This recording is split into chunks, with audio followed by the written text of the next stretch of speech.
și vom da cuvântul doamnei Yadin Levolet, Environment și Sustainability Marketing Manager la Airbus, să ne spună despre planurile Airbus. Yadin?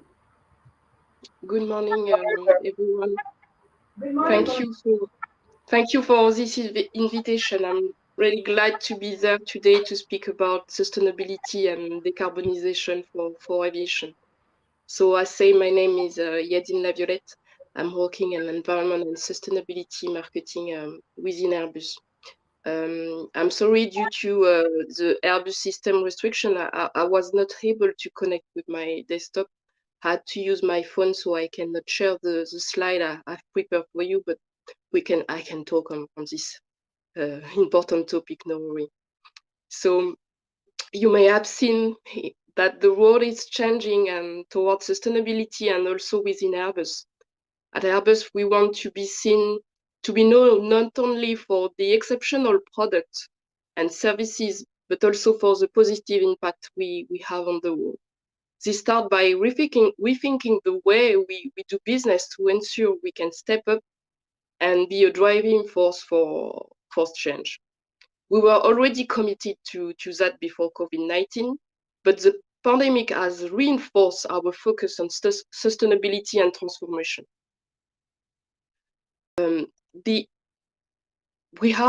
We pioneer sustainable aerospace for a safe and united world.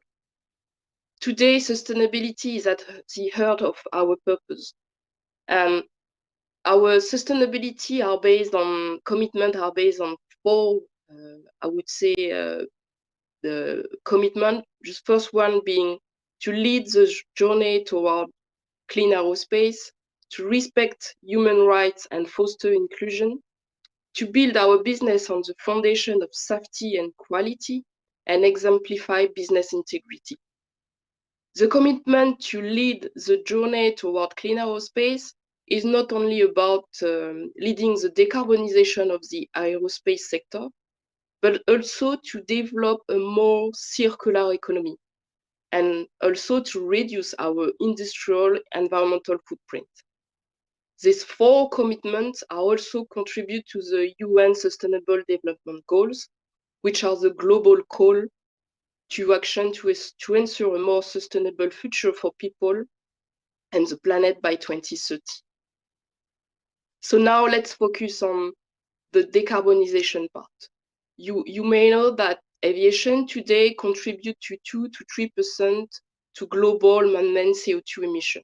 So it seems to be a little contribution, but we've done a great progress since the dawn of jet age, but we don't want to stop there because we are in a growing market and the other transport sector already started their transition. So we take it seriously and we put ambitious targets to reduce our footprint. The first Airbus ambition target, I would say, we want to offer 100% sustainable aviation fuel capability for our aircraft before 2030. And we want to be the first major manufacturer to offer a climate neutral commercial aircraft by 2035. And we want to contribute to the European Green Deal and the Air Transport Action Group target to reach net zero emission by 2050. So we are fully in line with the European Green Deal, with the aviation transport target of a carbon neutral aviation by 2050. To do that, we need a clear and robust roadmap. This decarbonization strategy is based on 4 pillars. The first one being technology. We work in Airbus on our products to make them fuel efficient and that help reducing the CO2 emission. So we have a family of aircraft we are offering today to reduce by 25% the CO2 emission compared to previous generation aircraft. And we are not stopping there because we are working on new technology and more disruptive one to enter into service by 2035 to become carbon neutral. On top of this technology pillar where as an aircraft manufacturer, this is the main one for us. We are also contributing to the other one. As I said, sustainable aviation fuel will have to play an important role in the decarbonization strategy. And we are engaged in Airbus on that because we will need a huge amount of SAF in the industry to decarbonize. After, there are a lot of things we can do in the operation and infrastructure in the way we operate the aircraft. And last but not least, we have the offsetting system. You know, we have the objective and we have the pillar to reach that, but we know that we don't have the today available the net zero the net zero solution available today. So we will have to compensate any remaining gap we have between our position and our target. So this is the role of offsetting system. So now I wanted to enter a little bit into the detail of what we do at Airbus on those 4 pillars. First, technology. I told you we have a complete family from the A220 to the A350 XWB family of aircraft, offering 25% lower fuel burn and CO2 emission compared to old generation of aircraft. And this is really important, the contribution of those aircraft, because by Jan 2020, only 12% of global fleet flying was from this new generation of aircraft. So that means 88% of aircraft are old one and need to be replaced to have this 25% contribution part of the decarbonization. And now, for sure, on top of this technology, we are working on other one, like new wing, new airframe technology, new propulsion system. We have a portfolio of advanced technology for future program, I would say. For instance, we launch in September the Wing of Tomorrow, which is a research program on wing, where we build some demonstrator with the objective of preparing the future regarding those technology. And you may have heard that last year Airbus announced the zero aircraft. It's a concept, the 3 concept aircraft. The first one being a turboprop for 1,000 nautical miles and less than 100 passengers. And we announced also the one of the concepts is the blending wing body and the turbofan for 2,000 nautical miles and 200 passengers. So those aircraft should be powered by hydrogen. And we announced in September 2020 for an entry into service by 2035, and we will have to define one of those 3 concepts, which one will be the zero aircraft. So now the question is, why do we believe in hydrogen at Airbus? We believe in hydrogen because we can do 3 things with hydrogen. We can burn it directly through with the hydrogen combustion with a specific engine, and we can use it in a fuel cell for our power craft. So it can be hybrid, direct burning plus fuel cell on our aircraft. And on top of that, with hydrogen, we can use it to do some synthetic fuel, what we call e-fuel. This is another sustainable aviation fuel, which is a promising one. So this is for those reasons we really believe on hydrogen, and we really need a complete ecosystem support for that.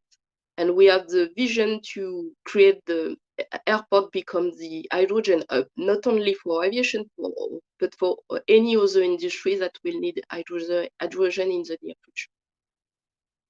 So on top of technology, I told you sustainable aviation fuel, it's an important pillar, and we have been working on that for more than 10 years in Airbus. And we done a lot of collaboration with different stakeholder, fuel producer, with airline, and we are delivering our aircraft from Toulouse, Mobile, and Hamburg with sustainable aviation fuel to our customer.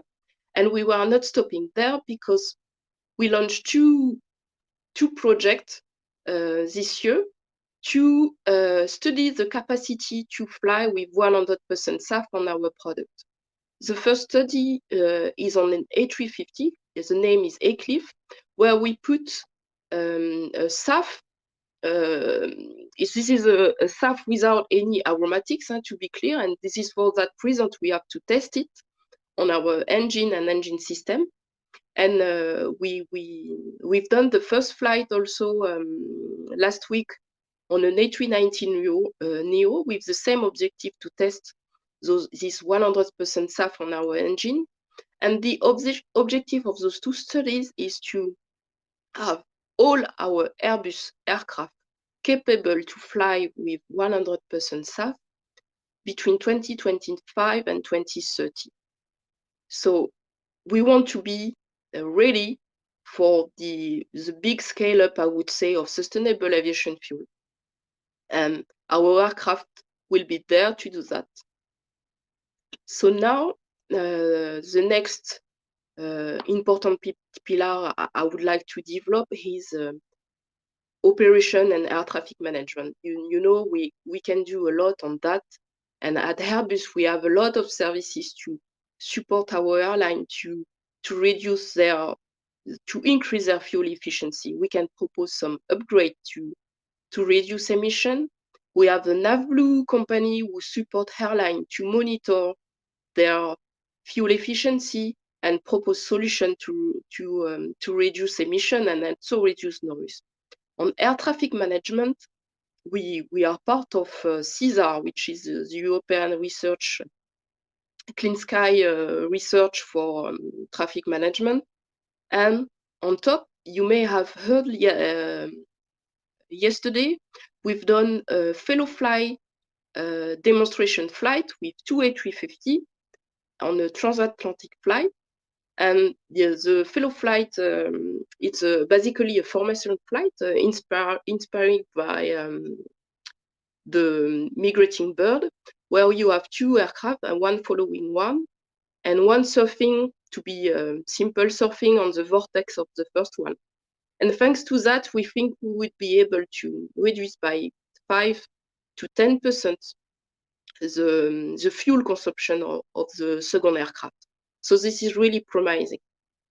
And for the airport, there's a lot of things to do because we can reduce emission on ground, and they will have to adapt to the new energy, to hydrogen. I told you about the airport hub for aviation and other industry. So there's a lot of things to do, and we are on board for all those topics. And now, you know, I'm talking about decarbonization of aviation, but I told you it's not only decarbonization when we say we want to lead the journey toward clean aerospace. We have also to reduce our footprint internally. So we work on the life cycle of our product to reduce our internal footprint. We should be able to, for instance, to manage the end of life of our aircraft. So we are working to recycle all the material and on the correct way. This is really important. So sorry, it was quick because without the slide, it's not easy to enter into detail in all those amazing topics. But today, what I wanted to say that at Airbus we want to drive the change, and we are part of the global aviation decarbonization strategy based on the 4 pillars. And we really want to drive the change and be a leader in decarbonization and in sustainability in general. We want to improve our environmental footprint, to reduce it, and we want to be the first major manufacturer to offer the climate neutral solution by 2035. Thank you.